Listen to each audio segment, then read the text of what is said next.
Conductismo, de John Watson, se basa en la observación del comportamiento o conducta del ser humano que se estudia. Explica la relación entre estímulo y respuesta.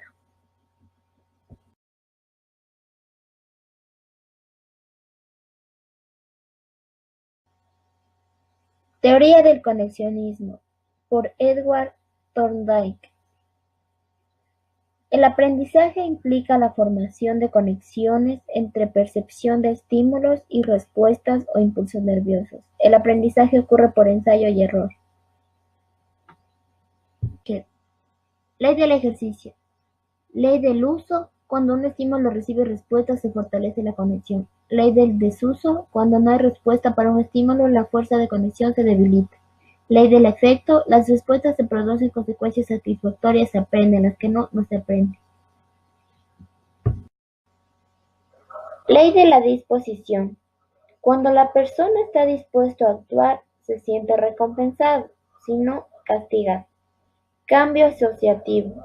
Situación donde las respuestas emitidas a un estímulo terminan presentándose a un estímulo diferente. Thorndike y la educación. Principio de enseñanza. Forme hábitos. No esperen que se formen solos. Cuídese de formar hábitos que se deban eliminar más adelante. No forme 2 o más hábitos si con uno es suficiente. Forme hábitos de la manera que serán usados. Seriación de los programas. Una habilidad debe introducirse. Armonizar con el nivel de gustos, disposiciones del alumno cuando el aprendizaje aprendido facilita el que se va a aprender. Disciplina mental. Es la creencia que aprender ciertas materias contribuye a mejorar el funcionamiento mental general. Condicionamiento clásico. Procesos básicos. Una vez que el estímulo esté condicionado, podrá operar como estímulo incondicionado y producir un condicionamiento de orden superior. Recuperación espontánea. Aparición de respuestas condicionadas cuando se creía extinguida. Discriminación. Ocurre cuando el organismo aprende a responder al estímulo condicionado, pero no a otros estímulos similares. Generalización. Consiste en que la respuesta condicionada aparece ante estímulos similares.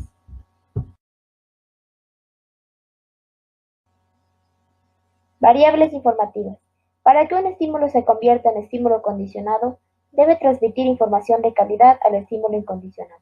El condicionamiento depende menos del emparejamiento del estímulo incondicionado y estímulo condicionado y más de la información del estímulo condicionado.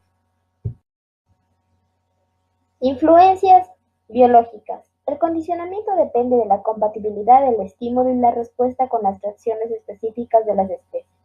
Los organismos tienen patrones conductuales básicos que les permiten sobrevivir en sus hábitats y estos se adaptan. Reacciones emocionales condicionadas. Desensibilización. Consta de 3 fases.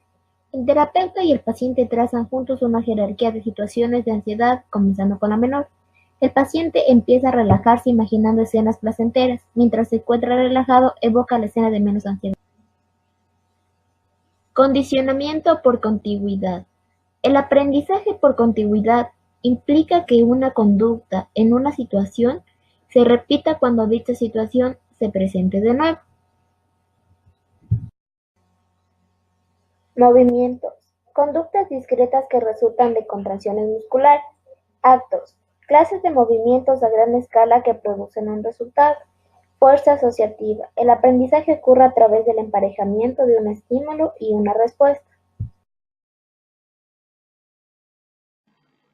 Formación y cambio de hábitos. Los hábitos son disposiciones aprendidas al repetir respuestas previas. Métodos para eliminar los hábitos. Tenemos el umbral, la fatiga y las respuestas incompatibles. En el umbral se introduce un estímulo débil, el cual se incrementa, pero manteniéndose por debajo del valor del umbral que produce la respuesta indeseada. En este caso tenemos que la conducta es el llanto del niño, el cual queremos quitarlo como hábito. En la fatiga, el estímulo se presenta con toda su fuerza y el individuo emite la respuesta indeseada hasta sentirse exhausto. En el caso de que un niño quiera hacer aviones de papel, se les da una resma para que siga haciendo hasta que se canse y deje de hacer esto en clases. Las respuestas incompatibles. La señal de la conducta indeseada se empareja con una respuesta que es incompatible con la respuesta indeseada.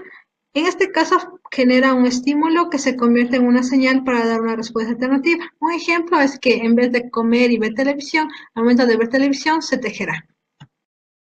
Condicionamiento operante fue planteado por Skinner en 1930. Él deseaba ser un escritor, sin embargo, después de haber leído Reflejos condicionados de Pavlov y El conductismo de Watson, decidió interesarse por la psicología. Marco conceptual. Principios más importantes. Supuestos científicos. La persona no experimenta la conciencia o las emociones, más bien lo hacen sus cuerpos y las reacciones internas son respuestas a estímulos internos. Análisis funcional. Permite examinar la conducta. Hay una variable dependiente y variables independientes. Variable dependiente. Predice y controla el comportamiento del individuo. Variable independiente. Son las condiciones externas de las que el comportamiento es una función, es decir, son causas de la conducta. El aprendizaje, según el conductismo, es la reclasificación de las respuestas en una situación compleja. Condicionamiento. Es el fortalecimiento de la conducta que resulta del reforzamiento. Tenemos el tipo E, planteado por Pavlov, que nos dice que es el emparejamiento del estímulo reforzador con otro estímulo. El tipo R, con Skinner, que nos dice que las respuestas son controladas por sus consecuencias. Los procesos básicos del condicionamiento operante son: reforzamiento. Fortalece la respuesta. Aumenta la probabilidad de que la respuesta ocurra en el futuro en la misma situación. Reforzamiento positivo. Es presentar un estímulo después de una respuesta. Reforzamiento negativo. Es retirar un estímulo después de una respuesta. Reforzador. Estímulo que sigue a una respuesta y que provoca su fortalecimiento. Reforzador positivo. Es aquel estímulo que se presenta en un reforzamiento positivo. Ejemplos: elogios, premios. Reforzador negativo. Es aquel estímulo que es quitado del reforzamiento negativo. Ejemplo: eliminar tareas. Extinción. Es la disminución de la fuerza de la respuesta debido a la falta de reforzamiento. La rapidez de la extinción depende del historial de reforzamiento que tenga la persona. Reforzadores. Reforzadores primarios, necesarios para sobrevivir, como la comida, el agua y el refugio.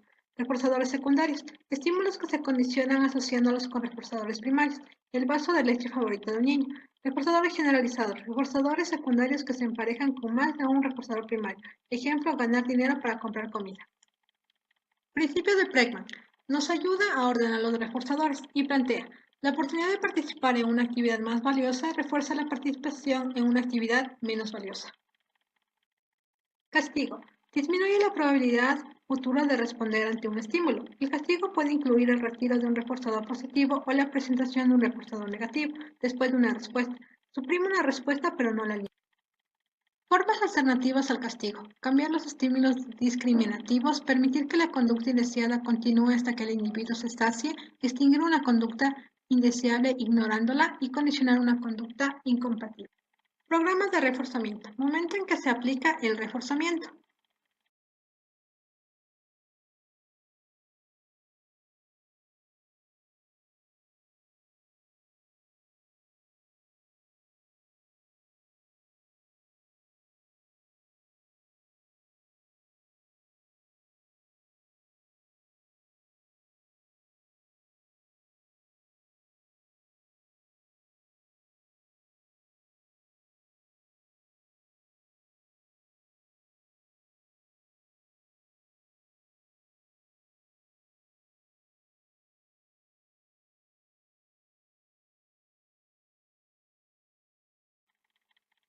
Generalización. Una vez que cierta respuesta ocurre con regularidad ante un estímulo dado, la respuesta también podría presentarse ante otros estímulos.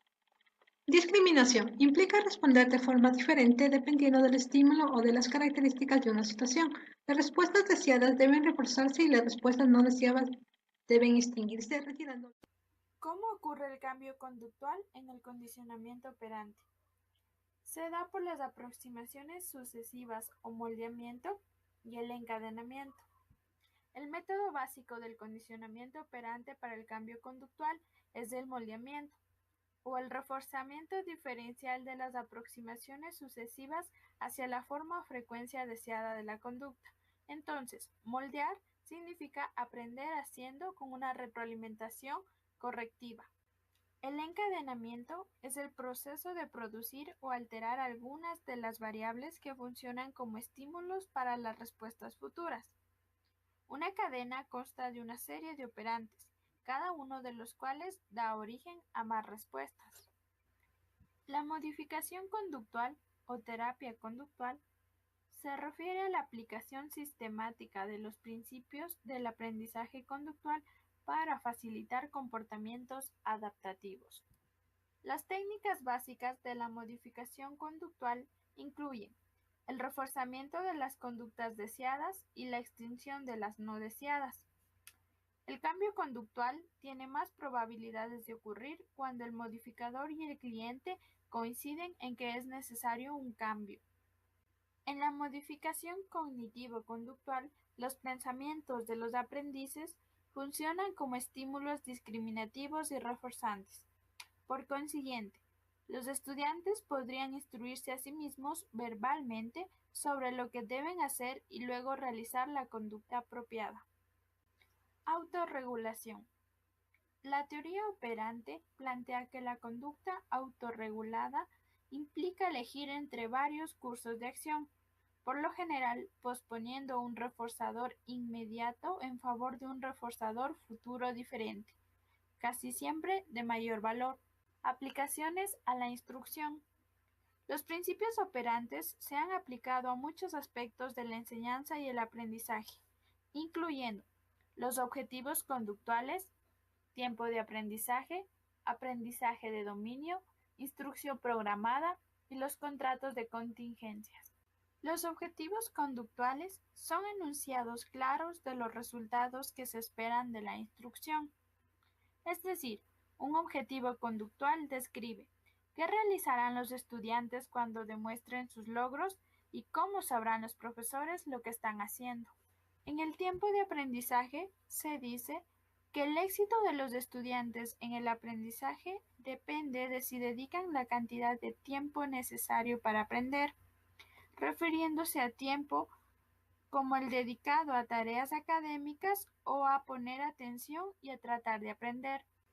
La idea sobre la cual se basa el aprendizaje de dominio menciona: si la cantidad y el tipo de instrucción varía dependiendo de las diferencias individuales entre los aprendices, entonces cada alumno tiene el potencial de demostrar dominio. La instrucción programada se refiere a los materiales para la instrucción elaborados según los principios del condicionamiento operante del aprendizaje. Los principios incorporados dicen: los objetivos conductuales especifican cuál debe ser el desempeño al terminar la instrucción. La unidad se subdivide en esquemas secuenciales. Cada uno presenta una pequeña parte de información y, por último, un reactivo de examen. El funcionamiento de la instrucción programada permite que los aprendices trabajen a su propio ritmo. La retroalimentación depende de la respuesta del alumno. Si es correcta, se presenta el siguiente reactivo. Si es incorrecta, se presenta más información remedial y un reactivo ligeramente diferente. Un contrato de contingencias es un acuerdo entre el profesor y el estudiante, en el que se especifica el trabajo que el alumno realizará y el resultado esperado, el reforzamiento, por un desempeño exitoso. Los contratos especifican las metas o los resultados esperados en términos de que exista manifestación de conductas específicas. También comunican información a los estudiantes acerca de su progreso en la tarea, lo cual incrementa su motivación y logros. Created using Powtoon.